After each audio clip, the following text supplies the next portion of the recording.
Diz assim a palavra do Senhor: e tendo Ezequias, e aconteceu que, tendo Ezequias ouvido isto, rasgou as suas vestes e se cobriu de saco e entrou na casa do Senhor. Então enviou a Eliaquim, o mordomo, e a Sebna, e o escrivão, o ancião dos sacerdotes, coberto de sacos, e ao profeta Isaías, filho de Amós. Lá para o verso de número 37. Verso de número 37. Vamos pegar o 36, que é bem melhor para a gente compreender a palavra do Senhor.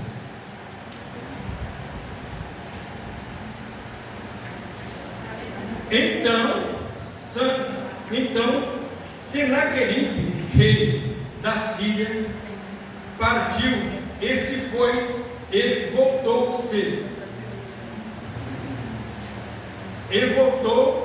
E ficou em Nínive.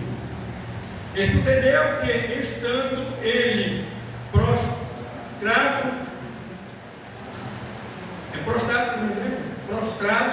na casa de Nisroque,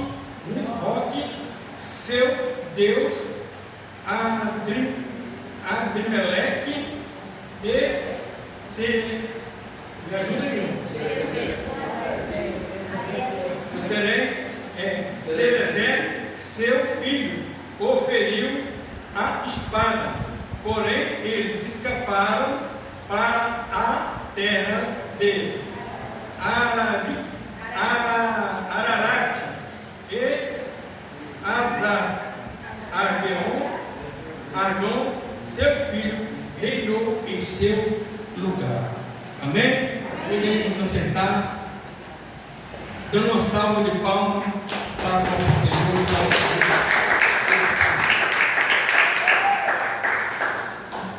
Amados e queridos irmãos, quando eu oro com essa palavra, a qual nós estudamos todos os dias, vemos uma dificuldade muito grande naquela época do povo de Deus encarar as batalhas, como no dia de hoje nós temos feito, encarar todas as batalhas, as adversidades que vêm sobre nós.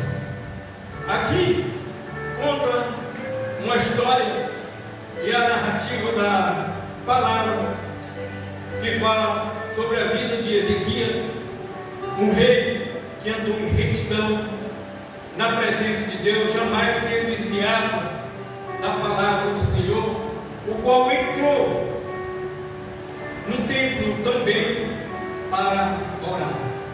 Ora, Senaqueribe, rei da Síria, era um homem muito perverso e conhecido naquela época por destruir vários reinados, por marcação de terra, território e os demais locais onde existiam muitos minérios, principalmente ouro, prata, cobre, bronze e etc., pedras preciosas, e alguns lugares de terra fértil, ao qual eles queriam ter posse.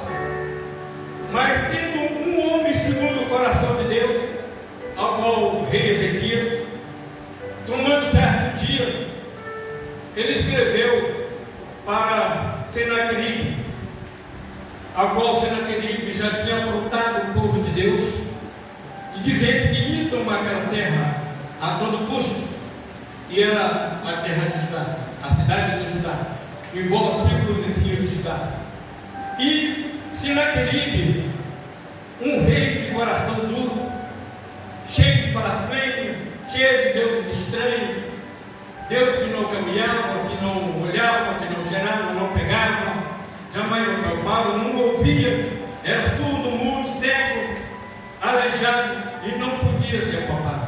Mas lembre-se, E na nossa vida, no nosso cotidiano, nós temos um Deus que vela por nós e zela por nós. Nós somos a imagem e semelhança do nosso Senhor Deus. Agora nós passamos por várias dificuldades, sim, mas o fato é que quando a gente encaramos vários obstáculos, nós apelamos a um Deus vivo, a qual tem o poder de nos livrar a todo o momento de nossa vida. Jamais podemos esquecer do nome do Senhor, porque Ele é posto neste lugar para nós podermos adorar Ele em espírito e em verdade. Na dificuldade, também cercado pelos nossos inimigos e também cercado por todos os obstáculos a qual Ele lança sobre nós, nós temos uma resposta de Deus para a nossa vida, porque Ele é o nosso refúgio e nossa fortaleza.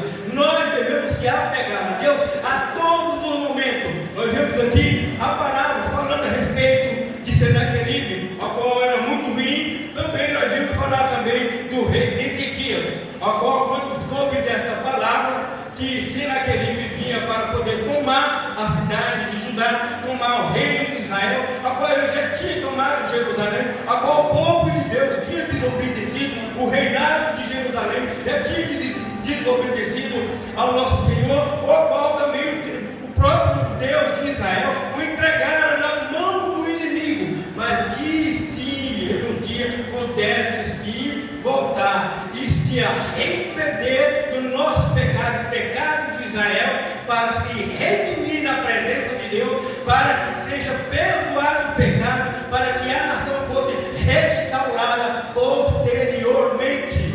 Nós, no dia de hoje, nós vemos que muitas vezes a coisa mesmo nos assola, mas a gente vê a posição do rei Ezequias. Aleluia!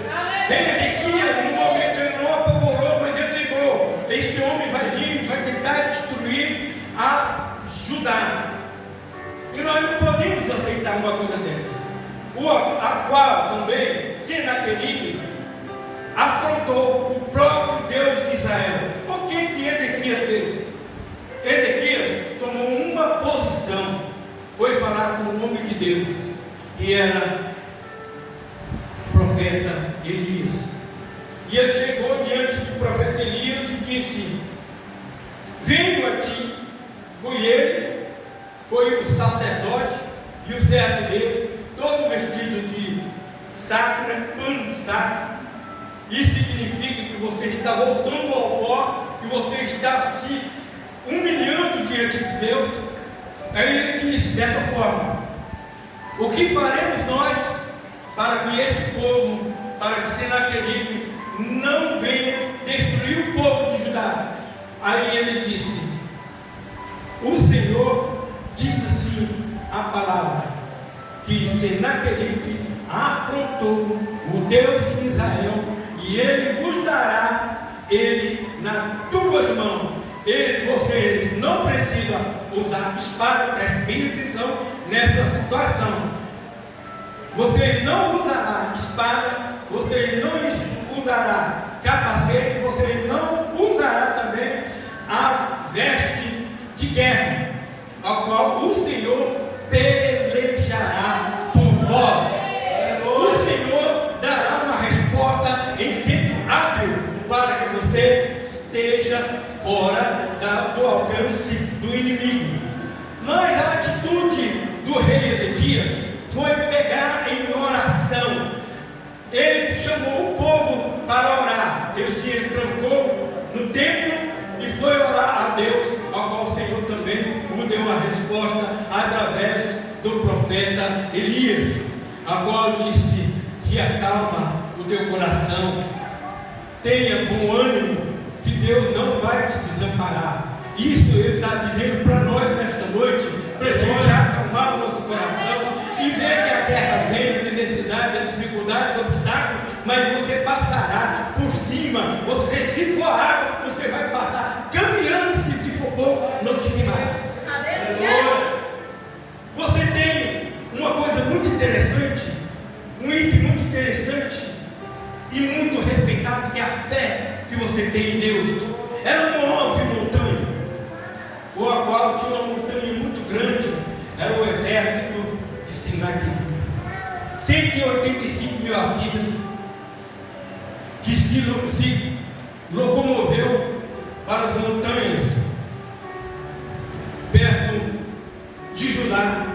E neste momento, quando eles se comoveram, se foram acampar diante ali das campinas e nos vales perto de Judá, ao qual se acamparam todos os soldados, 185 mil soldados, foram alguns que estavam ali, que eram capitães de 50, capitães de 100, cada um tinha um grupo, né? Cada capitão tinha um grupo de 50, aproximadamente, ou de 10, de 20, de 30, e existiam muitas pessoas generais de guerra, ao qual também estavam na fronta para tentar derrubar Judá, a qual tenta também te derrubar, mas o Deus vivo, ao qual nós temos, ninguém afrontará se não ter uma resposta dura do Senhor para a vida dele.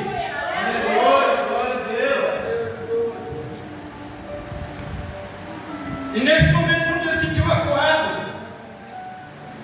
rei Ezequias chegou até quase a chorar, e a palavra de Deus disse que o coração dele palpitava tão grande, tão forte, que todos eles, o povo de Judá, o povo de Israel, se sentiu uma dor imensa no corpo, como se fosse dor de parto, como se fosse que estava morrendo no momento.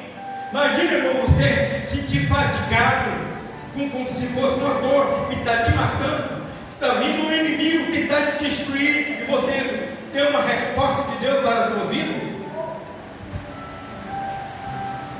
E nós vimos que a nossa luta não é contra a carne e sangue. Quando o inimigo está na pessoa, está no reinado, na potestade, você pode ter certeza, se você tiver em oração e vigilância, em jejum, você vencerá todas as batalhas. Você não vai ficar à deriva de jeito nenhum. O barco vai prosseguir e você vai chegar do outro lado para cantar o hino.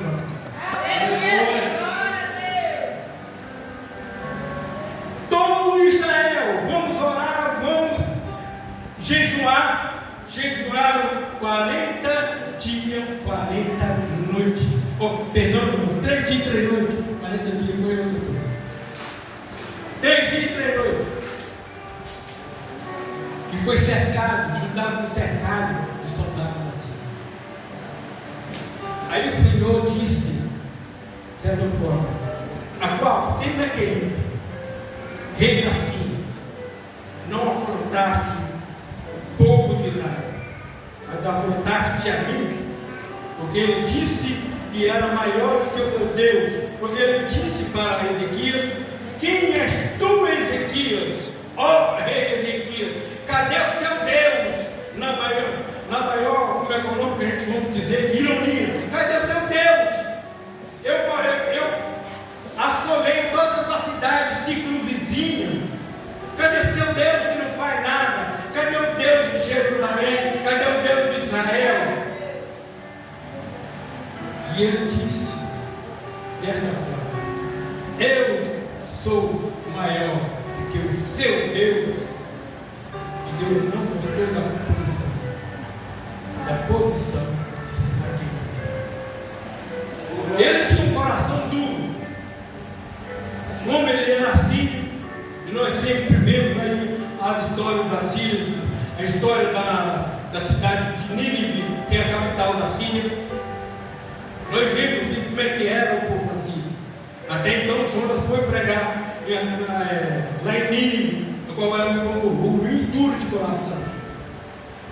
Mas aí, voltando cá para Ezequias, Ezequias quase chorou de tanta dor que ele tinha no pé da barriga. Irmãos, quem que já teve medo?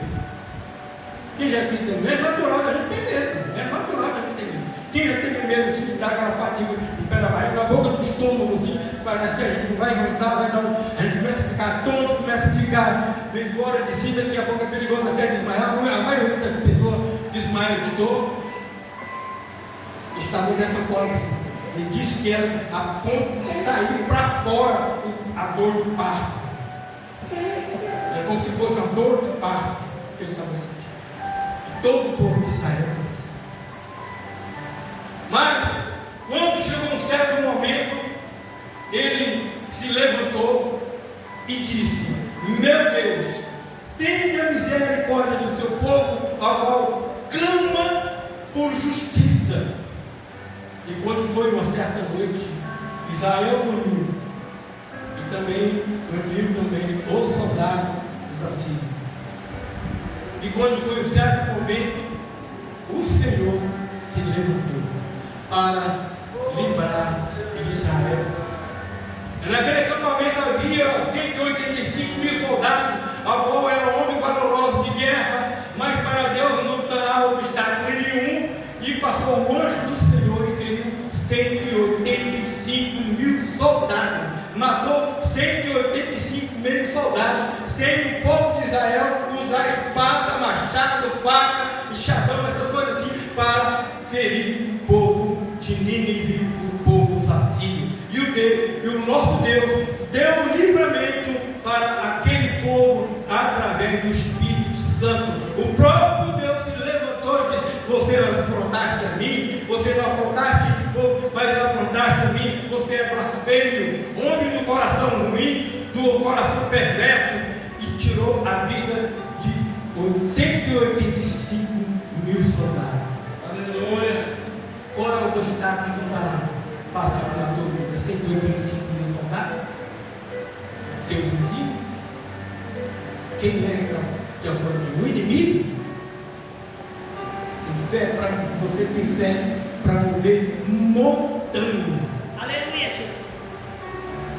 E foi a fé do rei Ezequias que moveu o nosso Deus. Nós temos um poder imenso que se chama voltar para Deus. Tudo, você pode passar o que for, mas o coração de retidão com Deus, Ele dá alívio e dá descanso e também livramento. Glória a Deus, aleluia. A todo momento nós temos livramento. A todo momento nós temos livramento. Você acha que você caminha um passo sem o livramento do Senhor? Você está voltado para Deus? O Senhor está buscando verdadeiros adoradores, como o rei Ezequias. E a palavra de Deus diz que ele nunca se desviou do caminho do Senhor. Pode pegar ali o capítulo de número 18, você vai ver tantas coisas que vieram para isso, mas Ezequias só errou num certo ponto. Outrora, se ele me deu a oportunidade, eu trarei a respeito dessa situação. Mas o nosso Deus, Ele é Deus de livramento e de posição. No momento da angústia, Ele está contigo. No momento da bonança, Ele está contigo. No momento da fraqueza, Ele está contigo. No momento da doença, Ele está contigo. Você está com Cristo em qualquer circunstância que for. E Ele está contigo. E Ele está disposto a te abençoar constantemente. Se não desviar nem para a esquerda, nem para a direita, mas se tiver foco pelo nosso Senhor. Glória a Deus. A luta vem todos os instantes. A dor pode durar uma noite, mas uma coisa eu tenho certeza: a alegria vem pelo amanhecer. Aleluia, Jesus. E abrangerá a família de todos que estão aqui, todos que buscam ao nosso Deus. Nós temos um momento de fraqueza? Temos. Nós temos um momento de dor? Temos. Nós temos um momento das adversidades? Temos. mas aí o livramento quem dá é o Senhor. Amém? Bora nos colocar de pé? Vamos orar ao Senhor, agradecer a Deus. Amém? Se for aí, meu querido. Eu quero que você clame a Deus nesta noite.